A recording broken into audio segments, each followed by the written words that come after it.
Halo, Assalamualaikum warahmatullahi wabarakatuh. Berjumpa kembali dalam pembelajaran biologi kita.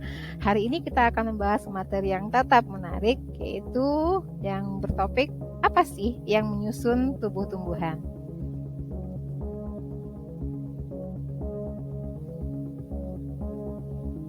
Nah, tentunya Anda pernah melihat video seperti yang terlihat di depan, yaitu kecambah tanam-tanaman yang sedang tumbuh.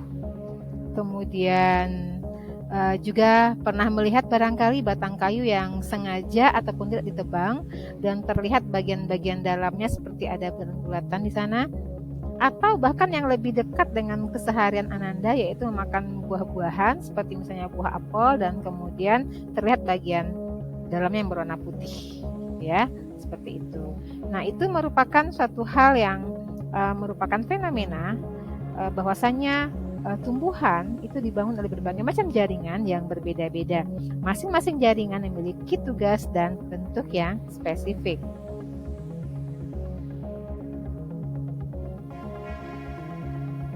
Nah, pada intinya, jaringan tumbuhan yang menyusun sebuah tubuh tumbuhan dibedakan atas dua bagian besar, yaitu jaringan meristem dan juga jaringan permanen.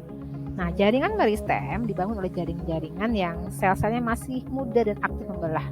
Kita bisa membedakannya atas meristem primer yang berasal dari embrio, terletak di ujung batang dan di ujung akar, serta meristem sekunder yang berkembang dari meristem primer. Kita jumpai misalnya pada pembuluh, kambium pembuluh dan juga kambium gabus. Sedangkan jaringan yang sudah punya bentuk khusus dan tetap dinamakan dengan jaringan permanen. Kita katakan mereka adalah jaringan sudah mengalami diferensiasi. Kita bisa membedakan atas jaringan epidermis yang menutupi tubuh tumbuhan, jaringan parenkim yang mengisi sebagian besar tubuh tumbuhan, jaringan pengangkut yang dibangun oleh xilem dengan floem, jaringan penguat yang dibangun oleh kolenkim dan scarenkim, serta juga menjumpai jaringan gabus pada tumbuhan. Ananda, untuk jaringan meristem kita jumpai misalnya pada gambar di depan, yaitu pada ujung batang, ya, untuk membantu tumbuhan tetap tumbuh tinggi di ujung akar. Nah, meristem sesuai dengan namanya itu aktif membelah, jadi dibangun oleh jaringan yang masih muda dengan bentuk yang hampir sama dengan bentuk-bentuk sel-sel lainnya. Kemudian relatif besar inti selnya dapat kita lihat masih kaya dengan protoplasma dan vakuola nyaris tidak ditemukan pada jaringan meristem. Nah, sedangkan berikutnya yaitu jaringan permanen.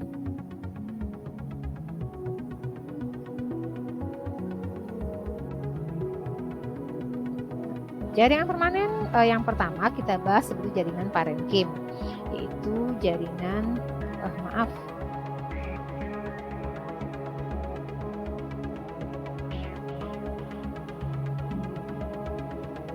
Jaringan yang pertama untuk jaringan dewasa itu jaringan epidermis, yang mana terletak di bagian luar tubuh tumbuhan dan otomatis fungsinya sebagai pelindung. Bentuk epidermis sudah kita lihat waktu kita membahas mengenai sel bawang, ya, bentuknya seperti kotak, kemudian sangat rapat sekali, umumnya selapis. Kemudian terkadang bagian epidermis juga dilindungi oleh lapisan anti air yang disebut dengan kutikula atau lilin. Terkadang di bagian tertentu tumbuhan kita menjumpai adanya stomata, khususnya di bagian daun, sedangkan di bagian akar kita menjumpai derivatnya berupa penanjulan untuk memperluas bidang penyerapan yang dikenal sebagai gamen akar.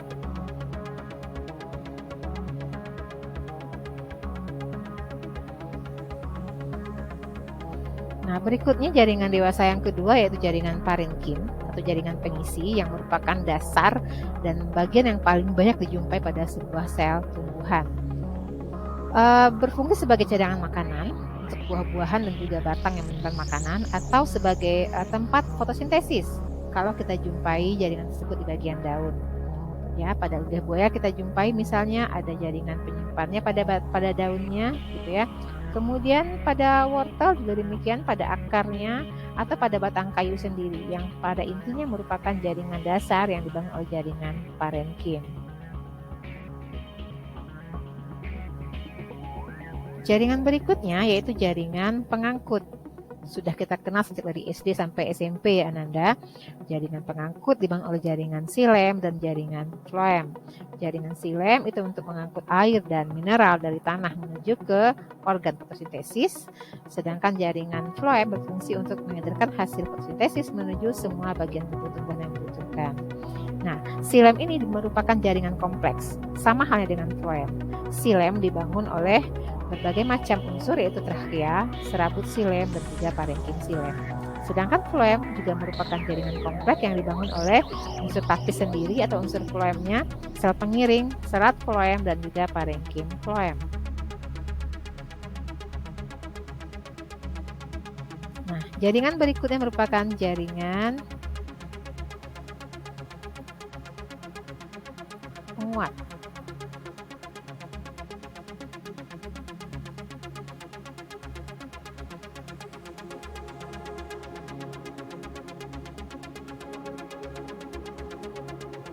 Jaringan penguat dibangun oleh kolenkim dengan sklerenkim. Jaringan kolenkim masih hidup, sedangkan jaringan sklerenkim dibangun oleh sel-sel yang sudah mati. Jaringan kolenkim memperkuat tumbuhan karena di bagian tertentu dindingnya mengalami penebalan sekunder.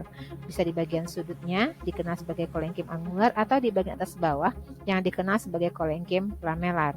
Sedangkan jaringan sklerenkim mengalami penebalan sekunder pada seluruh bagiannya, sehingga bisa memperkuat permukaan dari sel, otomatis juga memperkuat permukaan tumbuh-tumbuhan. Dan jaringan terakhir yang dimiliki tumbuhan sebagai jaringan dewasa yaitu jaringan gabus yang dibangun oleh sel-sel gabus. Fungsinya adalah untuk melindungi jaringan di bawahnya. Tadi kita ketahui bahwasanya jaringan terluar penyusun sebuah tumbuhan adalah epidermis. Namun terkadang epidermis mengalami kerusakan sehingga dibantu untuk waktu berikutnya pada saat dewasa oleh jaringan gabus.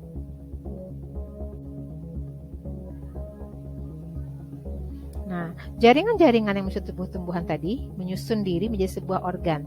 Kita mengenal organ vegetatif dan juga organ reproduktif. Organ vegetatif dibangun oleh akar, batang, dan juga daun yang merupakan organ pokok sebuah tumbuhan.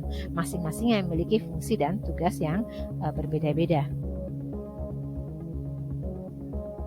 Nah, kita lihat anatomi untuk organ pokok dari tumbuhan dikotil.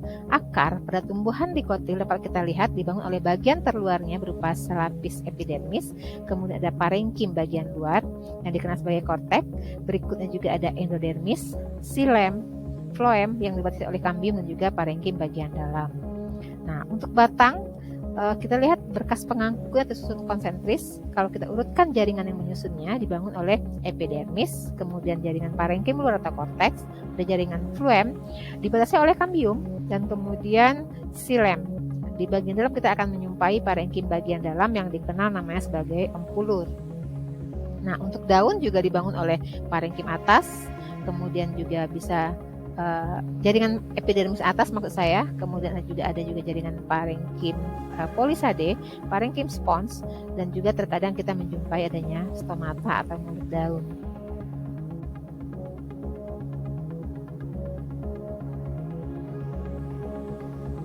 Nah, sedikit berbeda dengan tumbuhan monokotil, kita bisa melihat organ-organ yang menyusun tumbuhan monokotil. Akar pada tumbuhan monokotil juga sama, dibangun oleh epidermis ya dengan penonjolan yang berupa bulu akar, berikut ini parenkim luar atau korteks, berikut endodermis, dan kita menjumpai xilem dengan floem yang tersusun berselang-seling. Sedangkan di bagian tengah-tengahnya kita menjumpai adanya parenkim bagian dalam. Kita tidak menjumpai kambium pada akar monokotil. Begitu juga dengan batang pada monokotil, kita bisa melihat berkas pengangkut tersusun di beberapa tempat ya, tersusun tersebar. Sedangkan kalau kita urutkan susunannya adalah ini berupa epidermis atas, epidermis, kemudian parenkim dan juga berkas pengangkut. Begitu juga halnya dengan daun. Nah, waktunya untuk kuis Ananda. Jadi silakan Ananda baca soal-soal yang ada pada kuis. Anda kerjakan langsung pada kolom komentar di channel YouTube. Nah, ditunggu jawabannya secepatnya Ananda. Berikutnya, Kalau Anda sudah kembali membuka bahan ajar, silakan melakukan uji kompetensi dari link berikut, yaitu https://bit.ly/37yrpab. Silahkan dikerjakan pada waktu yang memungkinkan. Oke, selamat berlatih. Sampai jumpa. Assalamualaikum warahmatullahi wabarakatuh.